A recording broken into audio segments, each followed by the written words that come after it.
નમસ્કાર મિત્રો, આજનો આપણો ટોપિક ઘણો જ ઇન્ટરેસ્ટિંગ અને ઘણું ઇન્ફોર્મેટિવ છે, ઓલ અબાઉટ એનેસ્થેશિયા. ઘણા બધા લોકો સર્જિકલ ટ્રીટમેન્ટ પહેલાં ઘણા એન્શિયસ રહેતા હોય છે કે ટ્રીટમેન્ટમાં પેન થશે કે નહીં થાય, they will be able to feel the pain. But anaesthesia એક એવી વસ્તુ છે જે ઘણું કમ્ફર્ટેબલ અને પેન ફ્રી ટ્રીટમેન્ટને બનાવે છે. So today's guest is doctor Pranav Sheth, who is specialized in MD anesthesia and is operational at Khushi Multi Speciality Hospital. તો આજે આપણે એમની સાથે મળીને જાણીશું કે એનેસ્થેશિયાના ટાઈપ કયા કયા છે, એનેસ્થેશિયાની ટેકનોલોજીમાં કયું ઇવોલ્વમેન્ટ છે અને કઈ રીતે પેશન્ટ કમ્ફર્ટેબલ અને પેન ફ્રી ટ્રીટમેન્ટ મેળવી શકે છે. તો let's gate start. So my first question to you is કે ઘણા બધા પેશન્ટ્સ ઘણું એન્શિયસ ફીલ કરતા હોય છે, એસ્પેશિયલી ટ્રીટમેન્ટની પહેલાં. તો એના માટે એનેસ્થેશિયા કઈ રીતે હેલ્પ કરી શકે છે? તો ઘણા બધા પેશન્ટને આપણે કોઈ પણ દાંતની સારવાર હોય કે સર્જિકલ ઓપરેશન કરવાના હોય તો એમને ઓપરેશન પહેલા ડર ને એવું લાગતું હોય, તો સ્વાભાવિક વસ્તુ છે, કેમ કે એ લોકો તો રોજ કરાવતા ના હોય, બરાબર છે. તો એના માટે એનેસ્થેશિયા દ્વારા પેઇન રિલીફ કરીને દાંતની સારવાર કે બીજા ઓપરેશન કરવામાં આવે તો એમની જે મગજની ચિંતા ને એ છે એ બધું એનાથી દૂર થઈ અને પેશન્ટ આપણી જોડે કમ્ફર્ટેબલ રહી શકે. તો આપણે કમ્ફર્ટેબલી પેશન્ટની ટ્રીટમેન્ટ કરી શકીએ. બિલકુલ. અને સર, ઘણા બધા એનેસ્થેશિયાના ટાઈપ પણ હોતા હોય છે, તો તમે અગર એના વિશે થોડુંક કહી શકો? એનેસ્થેશિયાના ઘણા બધા ટાઈપ છે, જેમ કે પહેલું છે લોકલ એનેસ્થેશિયા છે. લોકલ એનેસ્થેશિયા એટલે કેવું કે કોઈ પણ આપણે માનો કે દાંતનું ઓપરેશન કરવું છે તો દાંતનો પર્ટિક્યુલર એજ ભાગ બેહોશ કરીને આપણે ઓપરેશન કરી શકીએ, તો બીજું આપણે કાંઈ બેહોશ ના કરવું પડે. બીજું એનેસ્થેશિયા છે સેડેશન બાય નાઇટ્રસ ઓક્સાઇડ, કે જેનાથી નાના છોકરા હોય, મોટી ઉંમરના હોય કે જેને મલ્ટિપલ દાંતની સારવાર કરવાની હોય તો એના માટે સેડેશન વાળી એનેસ્થેશિયા પણ ઉપયોગ થઈ શકે છે. બીજું છે જનરલ એનેસ્થેશિયા, કે જેમાં પેશન્ટને પૂરા બેહોશ કરીને ઓપરેશન કરવામાં આવે છે, જેવા કે કોમ્પ્લેક્સ સર્જરી હોય, જેમ કે મેક્ઝિલોફેશિયલ સર્જરી હોય, રોડ ટ્રાફિક એક્સિડન્ટમાં જડબાનો ફ્રેક્ચર થયા હોય તો એના ઓપરેશન માટે કરી શકીએ.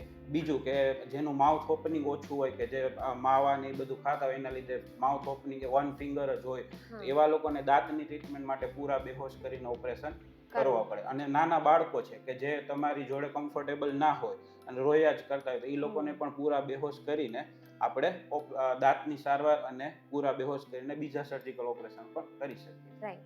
એટલે ટાઈપ ઓફ એનેસ્થેશિયા એના ઉપર ડિપેન્ડ કરે છે કે પેશન્ટની રિક્વાયરમેન્ટ. હા, રાઈટ. ગ્રેટ. લાસ્ટલી, પેશન્ટ્સ ઘણું સેફટી વિશે પણ કન્સર્ન હોય છે, એસ્પેશિયલી જ્યારે એનેસ્થેશિયાની વાત આવે, તો એના વિશે આપણે શું કહેશું? એનેસ્થેશિયા એવું છે કે એનેસ્થેશિયા ટ્રેન્ડ સ્ટાફ દ્વારા આપવામાં આવે, ટ્રેન્ડ ડેન્ટિસ્ટ કે દાંતની ટ્રીટમેન્ટ કર્યું તો ટ્રેન્ડ ડેન્ટિસ્ટ અથવા એનેસ્થેશિયોલોજી દ્વારા આપવામાં આવે તો એ ખૂબ જ સેફ જ છે. બરાબર છે, કેમ કે ઈ સિવાય આગળ આપણે ઓપરેશન કરતા પહેલા કોઈ પણ પેશન્ટની આપણે પ્રી એનેસ્થેટિક ચેકઅપ કરીએ, એટલે પેશન્ટની આપણે બધી જ માહિતી લેવાની હોય, કેમ કે આગળ માનો કે કોઈ મોટી ઉંમરનું હોય તો એ લોકોને આપણે પૂછવું પડે કે ભાઈ તમને સુગરની બીમારી છે, બ્લડ પ્રેશરની બીમારી છે, મગજનો એટેક આવેલો છે, હૃદયનો એટેક આવેલો છે, આ બધી વસ્તુ પહેલેથી જ આપણે એને પૂછીને એ પ્રમાણે આપણે ડ્રગ એને આપીએ તો એ પ્રમાણે સેફટી વધી જાય. એટલે pre anaesthetic checkup is must important. Okay, got it. એટલે એ ડિપેન્ડ કરે છે કે કેટલું મેડિકલી એક્યુરેટ છે એમની હિસ્ટ્રી. Of course, definitely.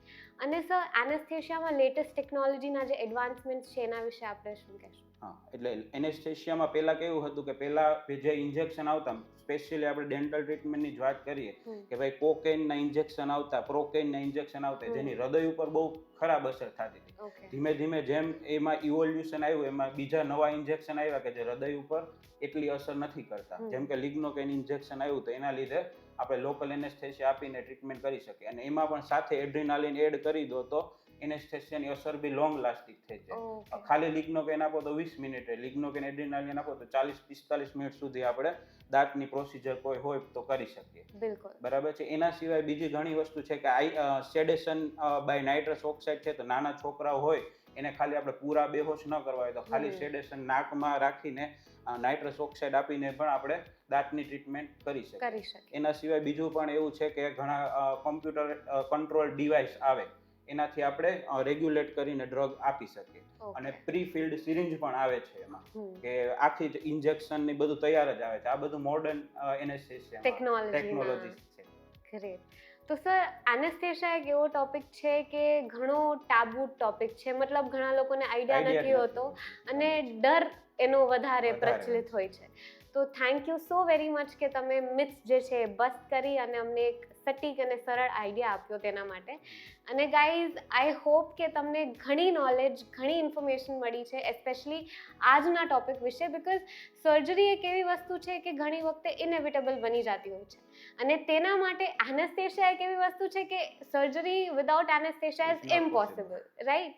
જો તમને આ વિડીયો ઇન્ફોર્મેટિવ અને યુઝફુલ લાગ્યો તો share it with a friend, who knows they might need it. So keep sharing, keep following and always keep smiling.